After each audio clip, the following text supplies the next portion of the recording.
സഞ്ജു സാംസൺ CSKയിലേക്ക് വന്നാൽ സഞ്ജുവിന്റെ കരിയറിൽ വരാൻ പോകുന്ന മാറ്റങ്ങളെക്കുറിച്ചാണ് നോക്കാൻ പോകുന്നത്.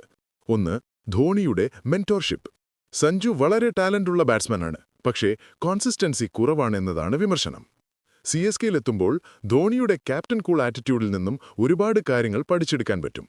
എങ്ങനെ മാച്ച് ഫിനിഷ് ചെയ്യണം, എങ്ങനെ ടീമിനെ നിയന്ത്രിക്കണം, ആസ് എ ക്യാപ്റ്റൻ എങ്ങനെ ബിഹേവ് ചെയ്യണം, ഇതൊക്കെ ധോണിയിൽ നിന്നും നേരിട്ട് പഠിക്കാം. സഞ്ജുവിന്റെ മൈൻഡ് സെറ്റും ഫിനിഷിംഗ് സ്കിൽസും വളരെയധികം മെച്ചപ്പെടും. രണ്ടാമത്തെ കാര്യമെന്ന് പറയുന്നത് ക്യാപ്റ്റൻസിയിൽ ഒരു ഗ്രോത്ത് ഉണ്ടാകും.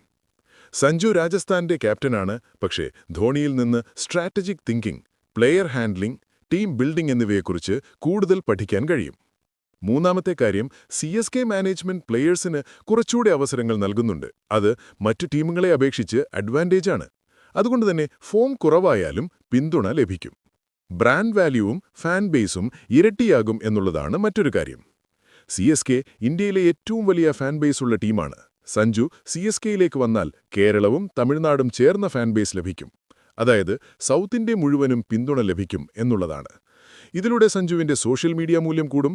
ധോണിക്ക് ശേഷം ചെന്നൈയുടെ പോസ്റ്റർ ബോയിയായി മാറാനുള്ള അവസരവുമുണ്ട്. ഒരുപാട് പ്ലെയേഴ്സ് ഇപ്പോൾ ഇന്ത്യൻ ടീമിൽ കളിക്കുന്നുണ്ട്. ധോണിയുടെ സപ്പോർട്ട് കിട്ടിയ അതുപോലൊരു സപ്പോർട്ട് സഞ്ജുവിന് കിട്ടുവാണെങ്കിൽ തീർച്ചയായും ഇന്ത്യൻ ടീമിൽ വീണ്ടും അവസരം തേടിയെത്താൻ ചാൻസുണ്ട്.